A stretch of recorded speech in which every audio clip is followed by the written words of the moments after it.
Hi guys, back to my YouTube channel. আজকে তোমাদের আমি দেখাবো কি করে সাইকেল র্যাপিং করতে হয়। কোন সাইকেলে করব সেটাও ভিডিওটা জানায় দেব। এই সাইকেলে আমি র্যাপ করব গোল্ডেন কালো। এখান থেকে এতখানি আমি র্যাপ করব গোল্ডেন, আর বাদবাকি অংশ এখান থেকে একদম বাদবাকি অংশ এখান থেকে এখানে একদম ব্ল্যাক করে দেব। আর এই সাইকেল চলো তাহলে কাকুর দোকানে যাওয়া যাক। কাকুর দোকানে তো পৌঁছে গিয়েছি, কাকু কী বা কাজ করছে, তাই জন্যে আমি কাকুকে আগের থেকে বলে দিয়েছিলাম আমার সাইকেলটা নিয়ে যাব, আমাকে র্যাপ কাগজটা বানিয়ে দেবে। আমি 11টার দিকে গিয়ে দেখি কাকু এত ঢিলোমো হয়ে গেছে, কেবল কাটছে পেপার। আমি ভেবেছিলাম তো যাই সঙ্গে সঙ্গে র্যাপটা করায় নিতে পারবো, কারণ কাকু তারপরে বললো আমাকে। আমি 11:15 দিকেই আমি দোকানটা খুলে নিয়েছি, কারণ আমি ছিলাম না, তাই জন্যে। আমার সাইকেলের তো র্যাপ করছে, দেখতেই পাচ্ছ তোমরা। এবং কাকু এবং ড্রয়িং করান, হাতে ট্যাটু করান, র্যাপ করান, সাইকেলে স্টিকার বসায়, সব কিছু করান। তোমরা যদি এই কাকুর কাছে ড্রয়িং করতে চান এবং স্টিকার বসাতে চান, আমার ভিডিওর কমেন্টে তোমরা মোবাইলে কমেন্ট করে জানিয়ে দিও তোমাদের নাম্বার এবং তোমাদের নাম সহ অ্যাড্রেস জানিয়ে দিও। চলো তাহলে, আমাদের র্যাপ শুরু হয়ে গেছে। কতক্ষণে আমাদের র্যাপ শেষ হয় ধৈর্য ধরে ভিডিওটা দেখুন। আমরা স্কিপ করে অনেকখানি র্যাপ নিয়ে চলে যাই। এই যে অনেকখানি র্যাপ নিয়ে চলে গেছি। তোমাদের যদি র্যাপটা ভালো লাগে থাকে তাহলে লাইক, কমেন্ট, শেয়ার প্লিজ করে দিও। তোমাদের জন্যেই ভিডিওটা বানাই, তোমাদের খুশির জন্যে, তোমাদের মনের ইচ্ছার জন্যে। তোমরাও বড় হয়ে এরকম করো। আমার সামনের হ্যান্ডেলটার এবার র্যাপটা করতে চলেছে, মানে সামনের বাদবাকি অংশটা। আমার সাইকেলের এই কালো কালো দাগগুলো দেখতে পাচ্ছ, সে দাগগুলো হয়েছে। আমি একবার চেন পড়ে গিয়েছিল সাইকেলের, সে চেন উঠাতে গিয়ে চেনে কালি ছিল, সামনের অংশটা হাত দিয়েছি আর সে দাগ আর ওঠে না। কাকু ভালোই আর্ট করান।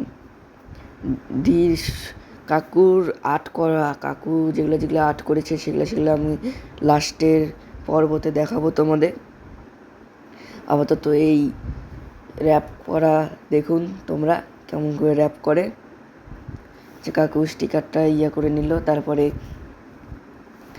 এই সামনের কাকু দেখে ভাবছে কি যে নিয়ে এসেছে সাইকেলটা, এত নোংরা আবর্জনা। কাকু ব্লেড নিয়ে ওই নোংরার অংশটা একটুখানি কাটে দিল।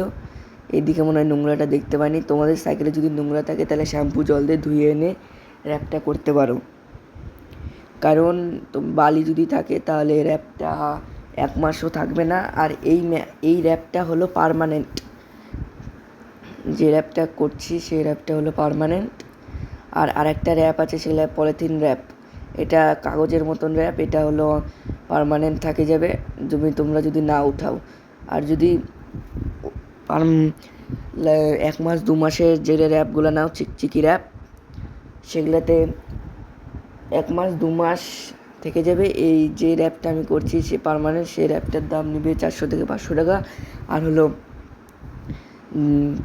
যেটা হলো স্টিকারওয়ালা র্যাপ, মানে ওই চিকচিকি র্যাপ, পলিথিন র্যাপ, সেগুলো হলো 2 থেকে 300 টাকার মধ্যে হয়ে যাবে। কিন্তু তোমাদের যদি বাজেট কম থাকে তাহলে তোমরা ওই চিকচিকি র্যাপ করাই নিতে পারো। তোমাদের চিকচিকি র্যাপও ভালো, কিন্তু একটু কমজোরি হয়। একটু যদি কোনো জায়গায় বাড়ি দেয় তাহলে উঠে চলে যেতে পারে ওখান থেকে, কিন্তু এই র্যাপটা উঠবে না। এটা হলো তার উপর দিয়ে ওয়াটারপ্রুফ, ওটা জলে গেলে জলের থেকে উঠে যাবে, জল গেলে উঠে যাবে স্টিকারটা, কিন্তু এটা উঠবে না। আমাদের পিছনের এটাও লাগানো শুরু হয়ে গেল। প্লিজ আমি আগেরবারও বললাম, এবারও বললাম, তোমাদের যদি একটুকু যদি ভালো লেগে থাকে তাহলে একটা কমেন্ট করে জানিও। লাইক, কমেন্ট, শেয়ার, সাবস্ক্রাইব সব করো। তোমাদের জন্যেই ভিডিওটা বানাই, না ছাড়া আমি বানাতাম না। তোমাদের মনের খুশির জন্যে বানাই, তোমরা দেখবে এটার জন্যে বানাই। কাকুর পাশে যে একটা হিটার মেশিন দেখতে পাচ্ছ, সে এই র্যাপে যদি ওই হিটটা দেয় তাহলে এই স্টিকারটা লম্বা হয়ে আরও বড় হয়ে যায়, কিন্তু চিকচিকির র্যাপে সেগুলো বড় হয় না। এই যে কাকু এখন হিটারটা দিবে, এই দেখো হিটারটা দিয়ে আগুন একটু দিয়ে দিল, হিট দিয়ে দিল, তারপরে লম্বা হয়ে যেয়ে বসে গেল একদম। যেগুলো যেগুলো উঁচু জায়গা হয়ে থাকবে সেখানে দিলে ডালু হয়ে নিচে নেমে যাবে, চেপে বসবে। আরেকবার নিচে দিয়ে দিল নিচের অংশটা, কারণ কাকুর নিচের অংশটা হলো র্যাপের, সেগুলা একটু উঁচু উঁচু ছিল। তাহলে কাকুর ড্রয়িং দেখানো যাক। কাকুর লাইট এগুলা কাকু নিজে বানিয়েছে। এই যে কাকুর আর্ট দেখতে পাচ্ছ, ড্রয়িং। এই যে কুকুরটা কাকু নিজে আঁকিয়েছে, তারপরে এই মানুষটা চান করছে সেটাও আঁকিয়েছে, এই পাতাটাও আঁকিয়েছে, যেখানে এই যে এটাও আঁকিয়েছে কাকু নিজে আঁকিয়েছে। তোমরা যদি বিশ্বাস করতে চাবে না, এত সুন্দর আর্ট। এই যে এগুলো সব কাকু আঁকিয়েছে। তাহলে আমাদের র্যাপ কমপ্লিট। আগের সাইকেল এই সাইকেল কত ফারাক হয়েছে দেখি।